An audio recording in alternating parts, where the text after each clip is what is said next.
whole of Afghanistan has sent thousands of panicked Afghans scrambling to flee the country. The Taliban is now effectively in control, including in the capital, Kabul. The takeover of the city has triggered deadly scenes of panic at the airport as people desperately try to leave. The international community is now calling on the Taliban to ensure the protection of life and property. At Kabul airport, the desperation is dangerous. Eventually, the plane takes off.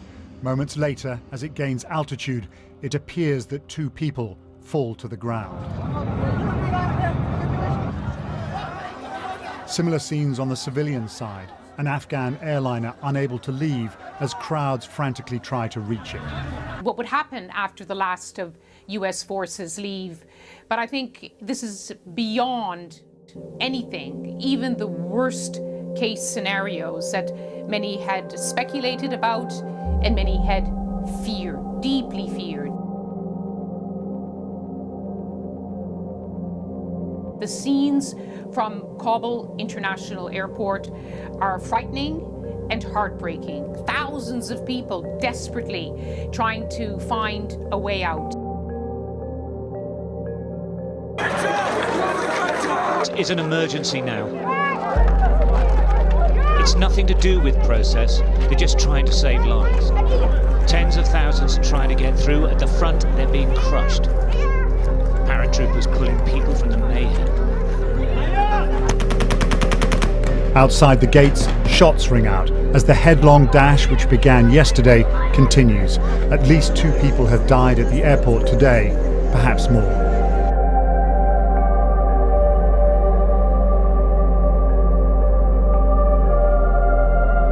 Countries have been bringing in hundreds of refugees every day.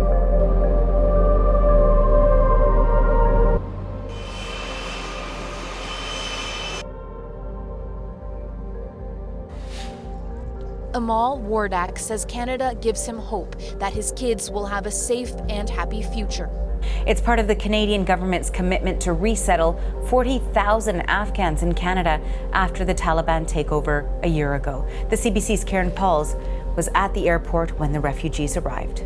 We were told there were 324 people on this flight, 120 of them children.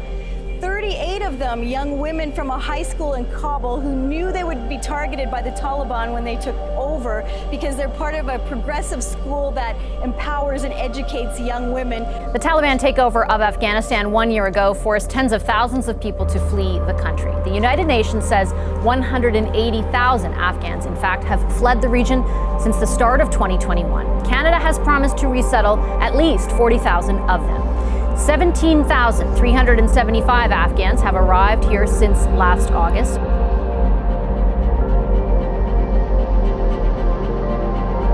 Project Hope started about a year and a half ago. Myself and Mustafa, we were in the Neighbourhood Community Officer program here at 51 Division. And part of our job is to basically be inside the community and collaborate with the residents and neighbors, stakeholders, and whoever's in the neighborhood. Is just to sort of get to know them and work with them and assist them with whatever they need. But with the birth of Project Hope, when we saw, just like with everybody else and with the rest of the world, when we saw the military planes landing here in Canada with the Afghan refugees, we were both compelled to find out where they are and find out if we can do anything that we can to assist them. And also that's due to the fact that we're both refugees ourselves. We both came from different countries. I came from Iran, obviously Mustafa came from Afghanistan. So it was a bit of a personal touch to this as well, that we could relate, and we wanted to see if we could help them out. And being so blessed to be part of the Neighbourhood Community Officer program, we're able to do that because we had the support of our command and our supervisors, and also we had the support of our community at large that we have around here. The community knows what we do on a daily basis, and they know that we're here to serve and protect and to help the people that really need the most. And the Afghan refugees being the most vulnerable people that we could possibly think of. You know, when the whole world closed doors on them, Canada was the only place that opened its doors for them to welcome them to here. And we couldn't have done it with the support of our command, the support of the community and the volunteers that we have here. And here we are a year and a half later. We're about to make more children happy today by doing our toy drive. Project Hope to me means a second chance for a better life, for a free life, for a life where children will be able to live in a safe society, in a safe community, where they'll be able to go to schools without any pressure, where the doors of schools will not be closed for them, a community where they will be welcomed, a community where they'll be able to go out, play, and live in a safe society and safe communities. That's what the Project Hope means to us. And I and my family immigrated from Afghanistan 22 years ago, almost to the day. And I can vividly remember those moments when I first landed in Toronto Pearson Airport. My mindset, I was happy, I was excited, but at the same time I was nervous. I was hoping for a better future. I knew I'm in a safer place, but I didn't know what to expect. What was coming next was unknown to me. And I wish, I had people around me that would assist me, that would help me, that would guide me, that would tell me that everything will be okay. Because as a new refugee, you always have that anxiety, that stress, that the unknown factor, the fact that you don't know what you're supposed to be expecting next. And when you have people around you, surrounding you, comforting you, guiding you, and letting you know that you're not alone. There are people that felt like you before. There are refugees that came prior to you, and there will be many more that will come after you. And that there's always a way and a road for you to get out of the difficulties and challenges that you're facing. It's always comforting. So for myself and my partner Farzad, this project means a lot because it truly does signify, how Canada works and how Canadians welcome people from all around the globe. And that's why we named it Project Hope, because these refugees that are coming in, they have nothing but a hope for a better future, a new future, a safer future where their children, themselves, their families, they will all be able to live in peace finally. And the journey for the new refugees has not been easy. Many of them have spent a lot of time in other camps around the world. Last year, when the country fell to the hands of the Taliban, has been almost over 16 months now, and some of the refugees are still arriving in Canada as we speak. With both neighborhood community officers, we felt like it's our duty. It's our duty to go out there and find out who needs our help and how we can help. And that's exactly what we did. We went out there, we found out where these refugees were landing, we spoke to them. It wasn't easy at the beginning. Many of them had, different feelings about police and uniform and the presence of uniform. So it took us a while to build that relationship, build that connection with them. And unfortunately, we were very lucky that we were able to build very strong bonds and very good relationships with the refugees. And many of them are still, keeping in touch with us. And that's when the project was launched last year in the month of August 2021. And with the help of our community partners and civilians, volunteers, and our own police officers. There was a lot of police officers from 51 Division, from actually all over the city that participated in this project, that brought their own donations from their own homes. They brought their own beds, even in some situations, and they donated it to these refugees because they felt that the refugees deserve more. We don't like to talk about numbers, but just to give an idea of what Project Hope has brought to all our new refugees is that so far that we've raised given more than $400,000 worth of essentials being like baby items, because most of your families here, they're here with their children, so the majority of them are children. So that we had to, we saw the need that for the kids that didn't have the stuff that you and I that we forget on a daily basis, but these were the things that they really needed, such as diapers, baby wipes, strollers, hygiene stuff. These are the things that we actually were able to get as donations and give it to the families. And it's not just a toy drive, it's something more than that. Like my partner said, it's giving them hope, and that hope never dies. Hope does not stop today or on a Christmas holiday or tomorrow. Hope continues. This is what we all have. Even myself as an immigrant, as a refugee here, that's what I had too, is the hope to have a better future, like Mustafa said. So we're going to continue this Project Hope on a much larger scale in terms of providing support services for the family, giving them the kind of services that they need so that they can get integrated properly as new Canadian citizens, and they're able to flourish and be healthy and be happy and contribute into Canadian society. And maybe later on, perhaps maybe 10, 15 years or 20 years, just like Mustafa, who's been here that long, they can also do the same thing like we've done so far and be able to continue that, because this is the Canadian tradition. This is what we came here. We're the most diverse country in the world. We're the most diverse when it comes to religions. And this is the most inclusive country in the world, and we want to bring that message across, not only to the refugees, but across to our viewers that we're here with open arms. This is the only country that we all get along, regardless of what your background is. That we can live under one law, under one rule. We don't need to be divided, and we can be united, and we can help each other as human beings. And I'll share a personal story with you guys. 22 years ago, when I landed at the Toronto Pearson Airport with my family, I remember seeing a police officer working at the airport. He was in full police uniform. I was 14 years old at the time. Just looking at the officer, one side of me really wanted to interact with him, talk to him, and get his attention and somehow communicate with him. But on the other hand, I was really nervous and I just didn't have it in me to approach him or try to get his attention in any way to talk to him, because I didn't know what to expect. The experiences that I and my family had back home in a different part of the world were quite different than what I experienced in the last 42 years here. And now looking back at those same children that landed last year in the month of August with nothing on their back and wearing sandals and whatever clothing they came with from Afghanistan, I don't want those children to feel the same way about me and about other police officers that are living or working in the city of Toronto or the European region.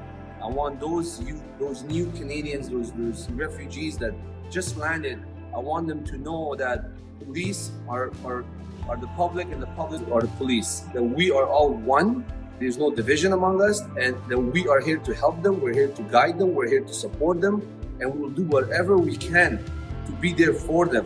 And I don't want no children or youth to fear police or have that hesitation that I did when I came to Canada. And it took me over a decade to have any interaction with a police officer. I don't want to make those kids go through that. And that's one of our main goals, especially for my partner Farzad, who has been a neighborhood officer for over a decade. He was one of the first neighborhood officers in Canada. And I was really lucky and privileged to have a chance to work with him for the last 3.5 years. And I've learned a lot from him. And I'm happy to be beside him. And we both share a vision. And that's why this project has run smoothly so far, because we both have the same vision. Our vision, our desire, our passion, our love to help the people, to help people who are in dire need is what's keeping us going. And that's what we want to do. And I want to make sure that we have a good relationship with all these new youth, all the new refugees, all the kids that are coming in. And that's why we decided that this holiday season, we'll do a toy drive where we'll decorate the hotel rooms where they're staying at with toys and other decorations. And we'll allow them to come one by one and pick a toy and share a special moment, special bond with us, with other officers from around the city. I'm not the only one here today representing 51. We have officers from 43 Division, 33 Division, 31 Division, headquarters. We have civilian members. We have future police officers from Centennial College. We have a lot of people helping us out today. This is just not a two-man mission, and the public needs to know that, people need to know that without the community support, without other officers' support in the city, this would not be possible for us. So we're just honored and privileged actually to be part of this project and to have this project going for almost 16 months now, still strong, still standing, and still being supported by our community members is truly humbling to me and my partner Farzad. Project Hope is basically like the name sounds. It's hope for a better future, better life, and just a new chapter. Just a new chapter of a lot of the refugees that are making the difficult transition, leaving the homeland and coming over to a different country and trying to assert themselves and get accustomed to Canadian lifestyle. I've always been big on community and community work, and any opportunity or a chance I get to assist I'm all for it. Without any hesitation, projects about hope came about. I was always ready to help out in any way. Unfortunately, it was a little bit difficult at the beginning, being at a different service with scheduling and time-wise. However, now that I've made the transition over, I'm available at the service of these two phenomenal officers that have taken the initiative to lead this project. Project Hope for me is a new life for all refugees coming from Afghanistan, connecting with our communities and settlement in a new country with peace and hope. We should really, all of us, communities and agencies and public and government agencies as well as private, we should really be all working together towards the goal of helping new immigrants from Afghanistan and the refugees, of course, to blend into the community and to work together and to make them feel welcomed. What have you accomplished in Project Hope so far? Wow. So today is 1 year actually since we started the program. So we started the program a year ago, and we are very excited that we are going to see the same kids, but 1 year later, they're growing up and connecting with them and see what happened during this year, what they are really looking for, what they are dreaming of. And accordingly, we will really put the priority of what we are really going to do for the coming year, which is 2023. One of the things we've been doing with the Project Hope is that we realized that, just more than just giving the donations, we need to do some information seminars. So what do these information seminars look like is that we would have the refugees actually attending in different groups, and we talk about what is it to be a Canadian citizen? What's it like to be a Canadian? What is a Canadian culture? Why are we celebrating Christmas holidays? Little simple things like that, because the Afghan refugees coming from a completely different country, different language, different culture. I mean, I went through that myself when I first came to Canada. I didn't even speak a word of English. I didn't know any Canadian tradition. I was always curious, like, what is this all about, this Christmas stuff, the Christmas tree? I want to be a part of it too. So these are some of the things that we actually talk about in the information session. And also we talk about some of the other aspects of, like, why is Toronto Police actually coming to speak with us? What does a police officer do? So we also talked about the roles of a police officer. We all have different roles. I myself, I'm a community neighborhood officer. We talk about that and what I do as a community officer. And we also talk about officers such as Murtaza, who's in the primary response unit, who has a different role, which I'm sure he will speak to. And these are the things that we talk about. We speak about, the body-worn cameras, what the citizens' rights are, what they can expect from a police officer when they're calling. Why would they call police anyways? One of the interesting things we actually had was, like, one of the questions we had was that, are we going to get, if we have to call the police, are we going to get beaten up first as to why we call the police? And that actually really resonated hard with us, because in Canada, we don't do such thing. When police are being called, we're there to help. We're there to find out what the issue is and help. And those are the things that we want to make sure that the message gets across, that they shouldn't be afraid of calling police, that we're not there to harm them, that we're there to protect them, and we're there to help them and serve them. And we all have different roles. So the information seminars became very, very crucial, and we had to expand it. So now, as working with the other divisions in the city, such as 43 Division and our 53 Division, some of the other divisions that we work all across the city. As a primary response officers, your time is quite limited. There's call for service coming in. So our primary job is to respond to calls, investigate crime, and assist victims of crime, as well as provide safety and security for the members of the public. In regards to if there's an area that requires a little bit more attention, we also conduct some foot patrols or be more visible to deter any potential crime that may take place. So, like Farzad said, time is of the essence. We're a little bit short on time, whereas as a neighborhood officer, you have a little bit more opportunity to engage with the members of the community. one of my role is to make sure that, when they see an officer, well, they look at us the same way. We do the same work. We're able to help the same way. Just because Murtaza might be involved with service calls, call to call, doesn't mean that he's not approachable. Doesn't mean that he cannot go to a police officer and not trust him. We're all the same. Wear the same uniform. We all have the same role. It's just that we have a slightly different role so that we can educate the public a little differently. So we bring the education a little differently as a neighborhood officer, but as a primary response officer, they also educate people on a dynamic basis because they're actually going to the calls, they're speaking with the people, they're speaking with the victims, and they're able to educate at the time in real time. And it's for us to continue on that conversation as a neighborhood officer to provide the extra service on top of that, so that they have that sort of a 3D effect, that they're able to deal with the emergency situation that they're in, and then we're continuing the support afterwards. One of the other things that we've been doing with Project Hope is, as a courtesy from Canadian Tire, we received a number of gift cards. So what we decided is to visit the new refugees once they leave the hotels and they go to their apartments or homes.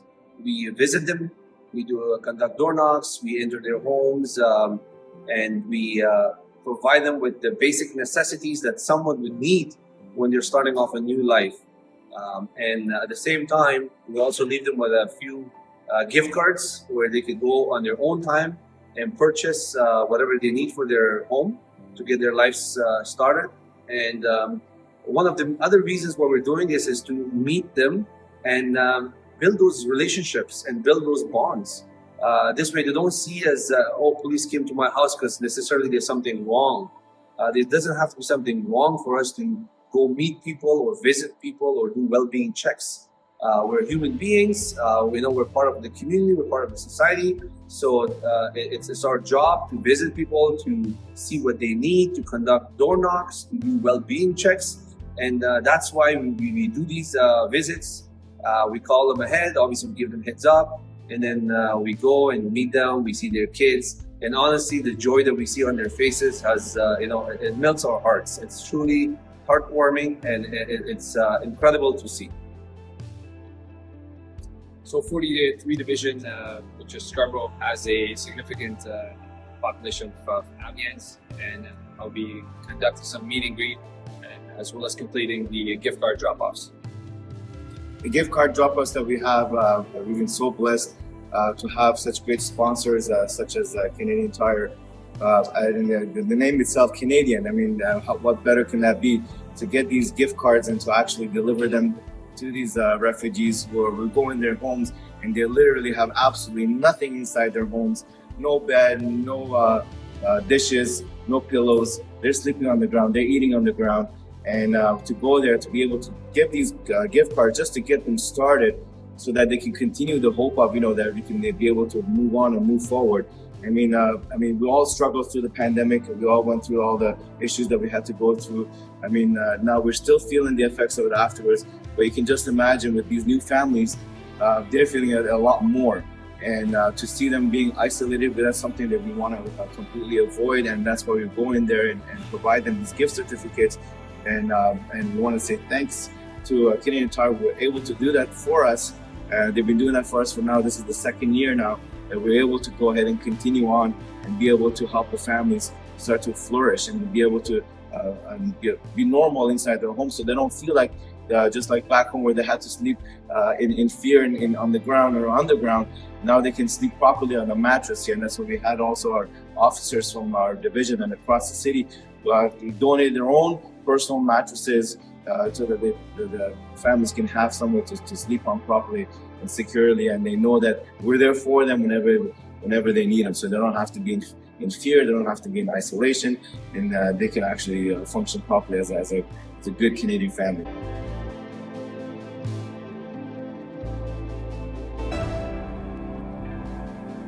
This is the season for giving back, and it's a time when those in need feel that need a little bit more. So 2 Toronto police officers are stepping up to help a community of new Canadians. Let's introduce them. Detective Constable Mustafa Populzai and Constable Farzad Goppi started Project Hope in 2021 to provide recently arrived Afghan refugees with the things they need to start their lives in Canada. And they're both joining us now from a hotel where they are dropping off donations, and it sounds like it's pretty busy in there. So Mustafa, let's start with you.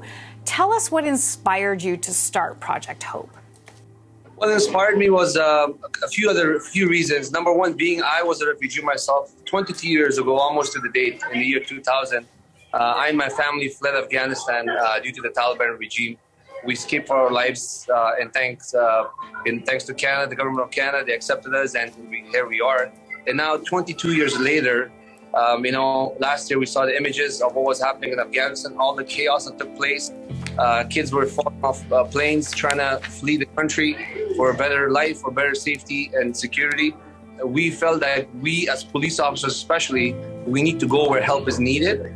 And we felt last year that there was a dire need of assistance for the new Afghan refugees as they were landing in military planes with absolutely nothing on their back.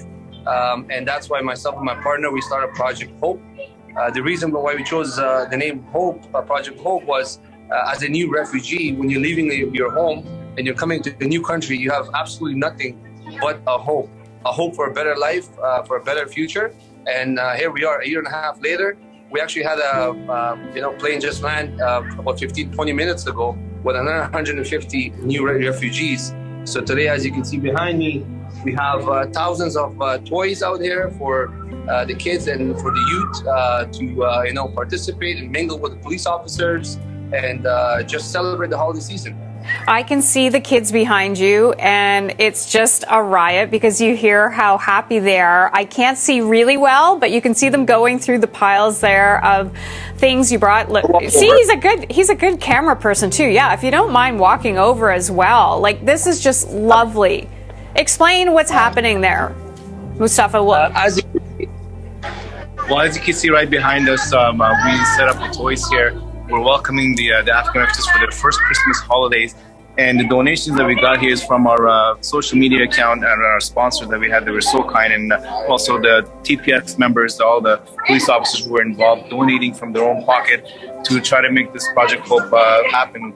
And you can see behind us, we even have a couple of flags here, a Canadian flag and Afghan flag, just to welcome them here for their first visit and their final destination here as their new country. So you can see the children here behind us, they're doing their thing right now. This is live, this is so real for us, and this is such a personal thing for us as well, because I myself am a refugee myself, and I was once upon a time in this kind of situation too, fleeing from my own country and coming here, like my partner said, just with a hope. It's just not me and my partner. We have officers from throughout the city. We have Officer Mike Botero from 31 Division, Jane and Finch area. He came with his crew and brought a bunch of toys. So the collection was citywide. It wasn't just myself and my partner. It was a citywide team effort. About a year and a half ago, Mustafa and Farzad let us know at 31 Division, so we're in the Jane and Finch area, about Project Hope. We believe in the cause, and it's an amazing thing, and word spread around the Jane and Finch area. And we got a load of donations from community members who also believe in Project Hope and the cause. And we had a truckload of donations coming from all the way from the Jane and Finch area to here. So we can't thank the residents enough in our neighborhood.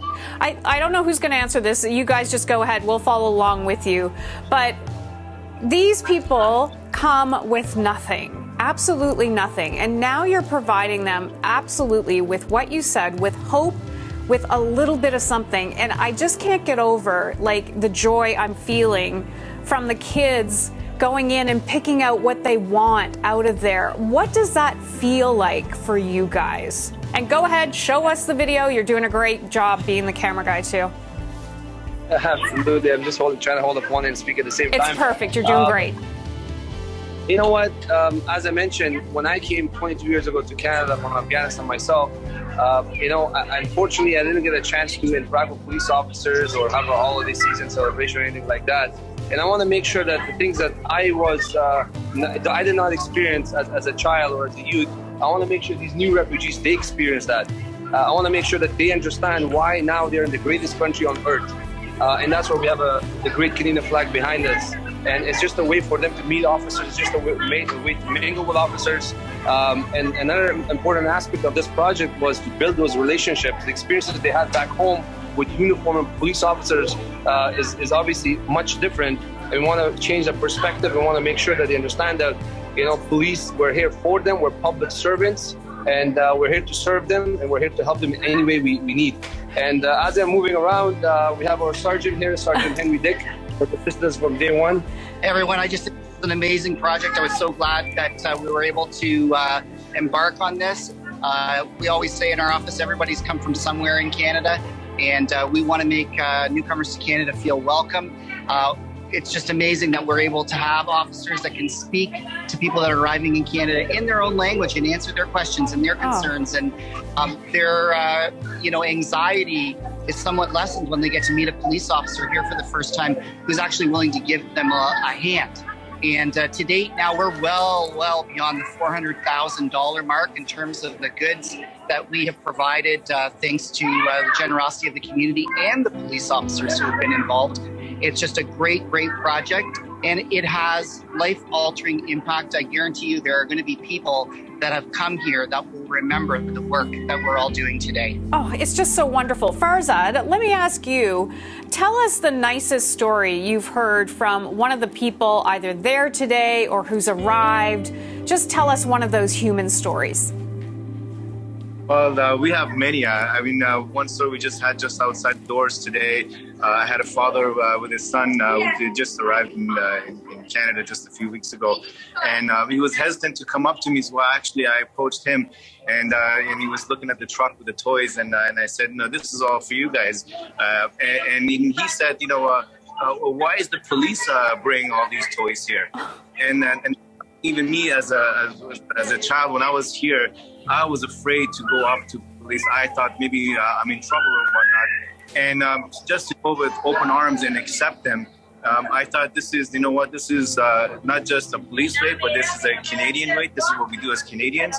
We're inclusive. We have to accept them. And just to hear the story that they're what experience that they bring from Afghanistan, those third world countries, even country like where I'm from, Iran, where the police have looked at as the enemy and they feel like they're going to harm them. We want to make sure those messages to do that with a nice new toy for this gentleman's son and welcome them in Canada. Mustafa, I'm loving how you're showing me down in the pile as the people continue to come in. I can't look at this. I have to show people this before we let them go. There are toques and hats. Mustafa, just explain what you're showing as you walk around there as people are collecting some things. As the winter season is upon us and the weather is getting cold, we also made sure we brought some winter gear so all the new little hands and little feet stay warm. And so this is not just a toy run. This is a donation for clothing. We'll also provide them seminars, information seminars, that introduces them to the Canadian laws and culture, and just to ask the questions. And as you can see, the generosity of the public. We have toys all over the place here.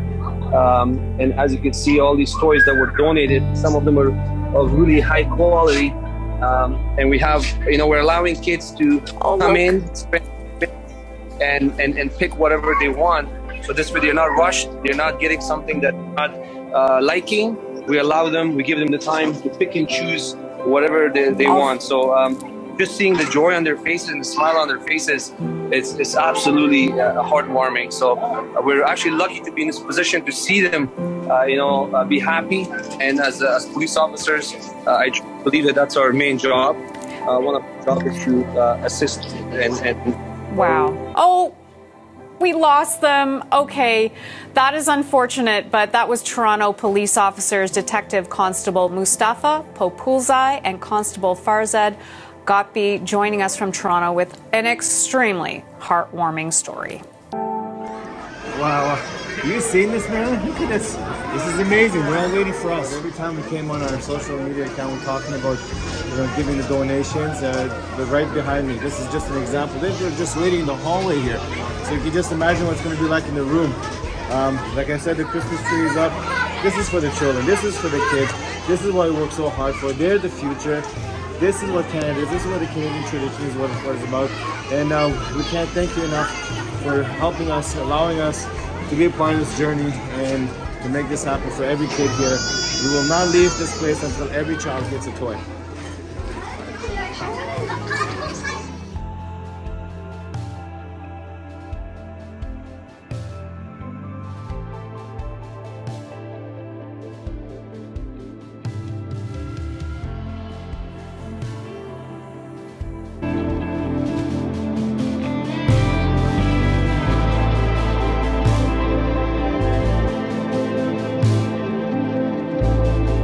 Sergeant Dick of 51 Division. Since a year ago, August, we've been running this project called Project Hope. We started it as soon as we found out that there were going to be Afghan refugees arriving in Canada. We came out and met the two organizations, Caustic and Polycultural, that are doing amazing work, contracted by the government to get all of the newcomers settled. And we wanted to help give everybody a new Canadian welcome and give them a good start. And so this is the second year in a row that we've done this during the holidays, where we actually provide toys to all of the children that are at the welcome centers who are just arriving. There's 150 families arriving even today. But in addition to that, we have also been doing things like welcoming them and having actual conversations when people come, and giving them a chance to ask us as the first police officers that they meet in Canada. We're telling them what their rights and responsibilities are in Canada and giving them an opportunity to meet us and get to know us and ask us questions so that they know what to expect here in Canada. And in addition, we have provided now hundreds of thousands of dollars worth of baby formula, warm clothing, strollers, you name it. If they needed it, we've had a hand in providing it. So I just want to thank everybody who's from the community and from the police service who have made this all possible, and we're going to continue doing this good work as long as we have Afghans arriving in Canada. Thank you.